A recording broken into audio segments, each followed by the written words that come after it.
Question fourth. इस question में हमसे एक टावर की हाइट पूछी जा रही है, कितनी रहेगी। इसके लिए हमारे पास कंडीशन दी गई है कि ये जो टावर का फुट है, ग्राउंड पर 30 मीटर अवे एक पॉइंट है जहाँ से इसका जो टॉप है वो एंगल ऑफ एलिवेशन बनाता है ग्राउंड के संग 30 डिग्री का। तो हमसे पूछा गया है इस टावर की हाइट कितनी होगी। तो इस अगर राइट ट्रायंगल को अगर हम कंसिडर करें तो ये हो जाएगा परपेंडिकुलर, ये हो जाएगा बेस। तो परपेंडिकुलर अपॉन बेस कितना होता है, ये होता है tan थीटा, और थीटा कितना हमारे पास 30 डिग्री, और tan 30 की वैल्यू होती है 1/√3।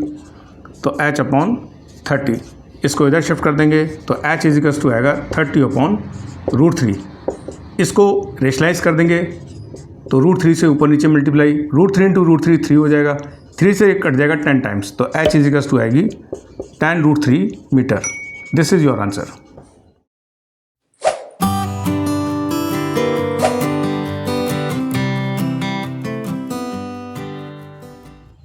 Question fifth. इस क्वेश्चन में हमसे कहा गया है कि एक काइट है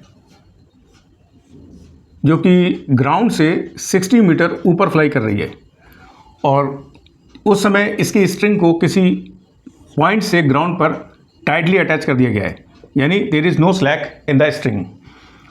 और जिस समय ये अटैच किया जाता है तो ये स्ट्रिंग ग्राउंड के साथ 60 डिग्री इंक्लाइंड होती है।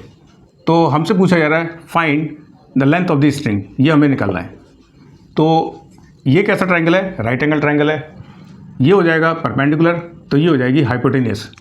तो परपेंडिकुलर अपॉन हाइपोटेनियस कितना होता है, साइन थीटा। तो इसको लिख सकते हैं हम 60/L इजिकल्स टू आएगा साइन, और थीटा कितना है 60 डिग्री, और साइन 60 की वैल्यू होती है √3/2, 60/L। 2 से इसको मल्टीप्लाई कर देते हैं तो ये आएगा 120, √3 को इसके नीचे ले आते हैं इजिकल्स टू L। अब क्या काम करेंगे, इसको रेशलाइज कर देते हैं √3 से, तो √3 इंटू √3 हो जाएगा 3 से कट जाएगा 40 टाइम्स, तो L इक्वल्स टू आएगा 40√3 मीटर। तो this is the length of the string.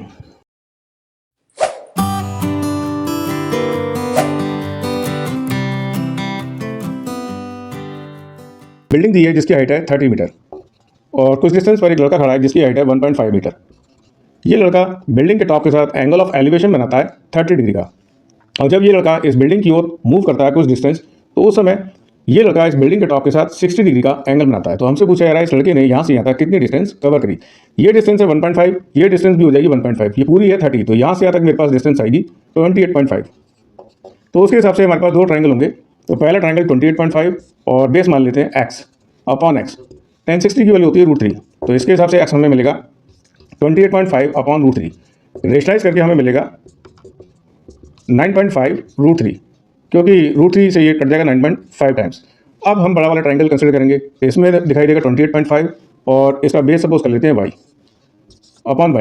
tan 30 हो जाएगा 1/√3, क्रॉस मल्टीप्लाई करोगे तो इसके हिसाब से आएगा y इक्वल्स टू 28.5√3। निकालना क्या हमें, डिस्टेंस कवर, तो ये आएगी y माइनस x। तो 28.5√3 माइनस 9.5√3, तो ये देगा हमें 19√3।